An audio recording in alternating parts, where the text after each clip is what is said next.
வயிற்றுக்குள்ளார அஞ்சனையின் தாய் அஞ்சனை இருக்கிறாள் அல்லவா, அனுமனுடைய தாய். அந்த அனுமனுடைய தாய் நல்லவற்றை மட்டும் கேட்டதனால் தான் அனுமன் என்று ஒருவன் அற்புதமாக இந்த பூமிக்கு கிடைத்தான். இரண்யனுடைய மனைவி கயாது. அந்த கயாது கருவிலே நிறைமாத கர்ப்பிணியாக இருக்கின்ற அந்த காலகட்டத்திலே நாரதர் வந்து நாராயணா என்ற ஒரு மந்திரத்தை சொல்லிவிட்டு சென்ற ஒரே காரணத்தினாலே அந்த இரண்யனுடைய பிள்ளை பிரகலாதன் நாராயணா என்ற மந்திரத்தை தவிர வேறு எதையும் அவன் உச்சரிக்கவில்லை. காதுக்கு அவ்வளவு மகிமை இருக்கிறது. இந்த காதினுடைய வடிவம் எப்படி இருக்கிறதுனா ஓம் என்ற பிரணவத்தினுடைய வடிவமாக இருக்கிறது என்று சொல்கிறார்கள். அது உண்மையும் கூட. ஓம் என்ற பிரணவத்தினுடைய வடிவம் நம் காது. இந்த பிரகலாதன் வயிற்றிலே நாராயணா என்ற மந்திரத்தை கேட்டதனால் அவன் தந்தை இரண்யாய நமக என்று சொன்ன பொழுது இல்லை நாராயணாய நமக என்ற மந்திரத்தை சொன்னான். உங்களுக்கு அந்த கதையெல்லாம் தெரியும். அவனை தூக்கி அப்பர் சுவாமிகள் மாதிரி கடலில் போட்டான், பாம்பு பண்ணையில் கொண்டு போய் போட்டான், சுண்ணாம்பு களவாயில் போட்டான், மலை உச்சியிலிருந்து தள்ளினான், யானை மதம் கொண்ட யானையை கொண்டு மிதிக்க வைத்தான், எத்தனையோ செய்தான். அதற்கெல்லாம் அந்த குழந்தை எதிர்த்து நின்று ஒரே ஒரு மந்திரத்தை தான் சொன்னது, நலம் தரும் நாராயண மந்திரத்தை தவிர வேறு எதையும் சொல்லவில்லை. அந்த மந்திரம் அந்த குழந்தையை காப்பாற்றியது. தூணிலும் இருப்பான் துரும்பிலும் இருப்பான் என்ற ஒரு வார்த்தையை அந்த குழந்தை தன் தந்தையிடத்திலே சொல்கிறது. உன்னுடைய நாராயணன் எங்கே இருப்பான் எங்கே இருப்பான் காட்டு பார்க்கலாம். தோ இந்த தூணிலும் இருப்பான் துரும்பிலும் இருப்பான். அப்படியா? தூணை எட்டி உதைத்தார். தூணை பிளந்து கொண்டு செங்கட்சியம் சிரிக்கிறது. இரண்யனை பிளக்கிறது. இரண்யன் ஒரு வரம் வாங்கியிருந்தான். அது என்ன வரம்? ரொம்ப அற்புதமான வரம். அதுதான் அப்துல் ரகுமான் ஒரு கவிதையிலே சொல்லுவார். இந்த ராட்சசர்கள் இருக்கிறார்களே, அசுரர்கள், அவர்கள் எல்லாம் தவம், கடுமையான தவம் செய்து வரங்கள் பெறுவார்கள். ஆனால் அந்த வரம் தான் அவர்களுக்கு சாபம் அப்படின்றத அப்துல் ரகுமான் சொல்லுவார் அருமையா. வரங்களே சாபங்களானால் தவங்கள் எதற்காக? இவ்வளோ அருமையான ரெண்டே வரி பாருங்க. வரங்களே சாபங்களானால் தவங்கள் எதற்காகன்னு கேட்பார். அவன் ஒரு வரம் வாங்கியிருந்தான். என்ன? இரவிலும் பகலிலும் என்னை கொல்லக்கூடாது, மனிதனாலும் விலங்காலும் தேவராலும் கொல்லப்படக்கூடாது, எந்த ஆயுதத்தாலும் கொல்லப்படக்கூடாது, ஆகாயத்திலும் சாகக்கூடாது, பூமியிலும் சாகக்கூடாது, விண்ணிலும் சாகக்கூடாது, மண்ணிலும் சாகக்கூடாது. எப்படிப்பட்ட வரம் பாருங்க. ஆயுதம் கிடையாது, தேவர் கிடையாது, மனிதர் கிடையாது, இதெல்லாம் அவன் யோசித்து ஒரு வரத்தை வாங்குறான்.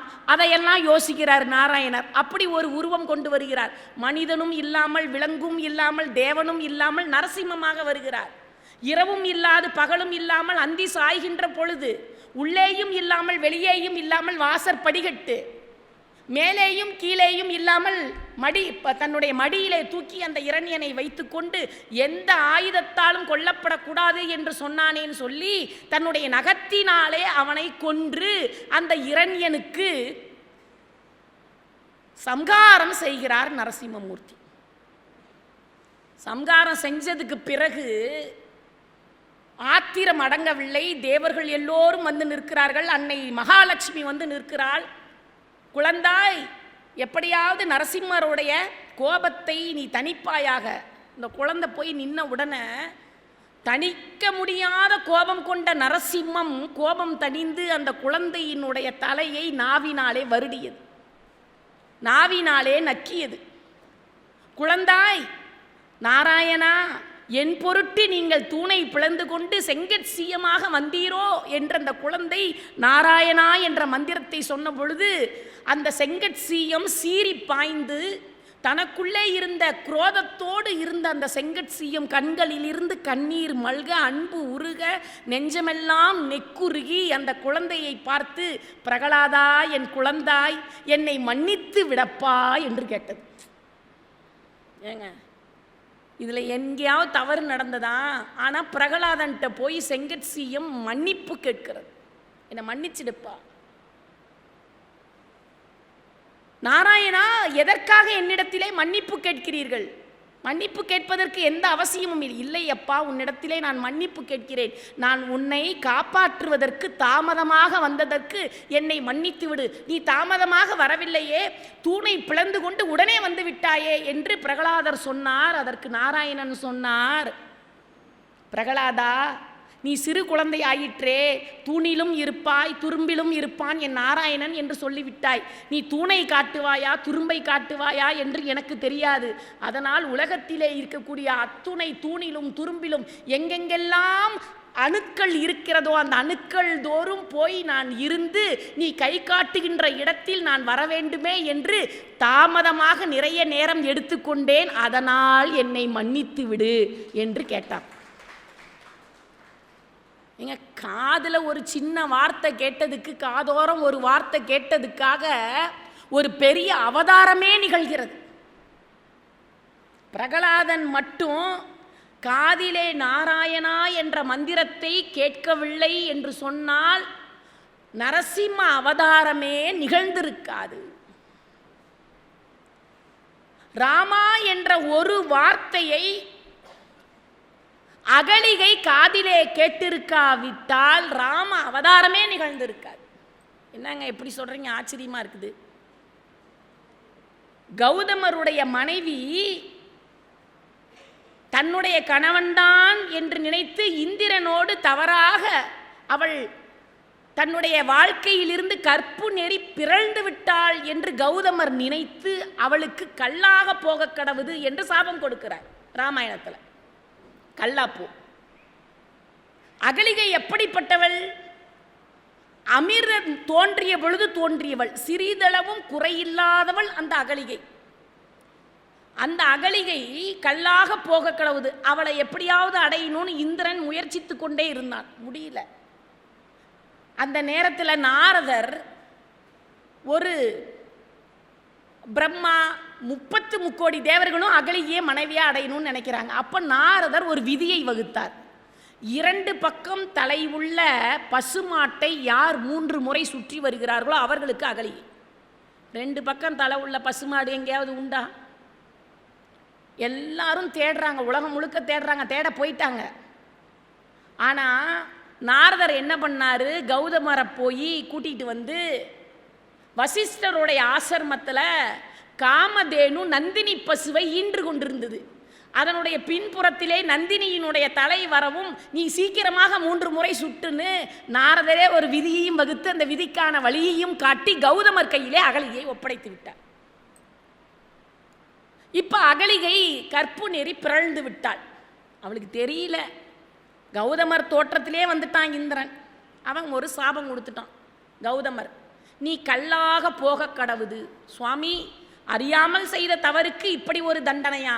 நீ கல்லாக இருக்கின்ற நீ பெண்ணாக உருமாற வேண்டும் என்றால், மீண்டும் பெண்ணாக உருமாற வேண்டும் என்றால் ராமன் சாட்சாத் அந்த நாராயணனே ராமராக இந்த புவியில் அவதரிப்பார்.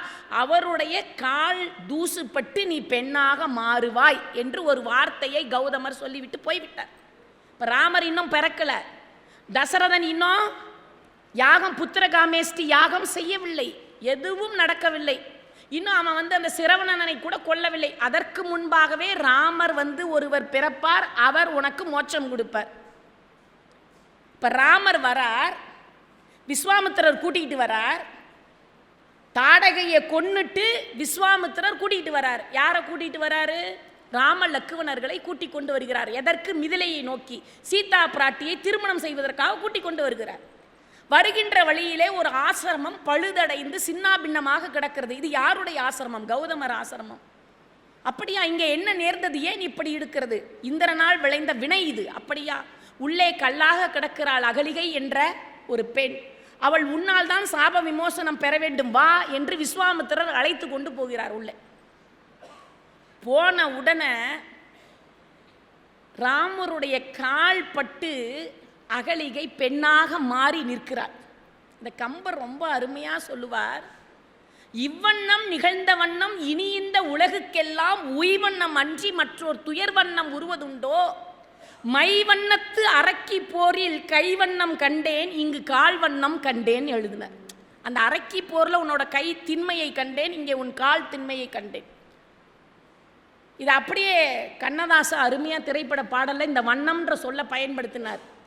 பால் வண்ணம் பருவம் கண்டு வேள் வண்ணம் விழிகள் கண்டு மான் வண்ணம் நான் கண்டு வாடுகிறேன், பொன் வண்ணம் அங்கு கண்டேன் என்று வண்ணம் வண்ணம்ன்ற வார்த்தையை கண்ணதாசன் போட்டார்.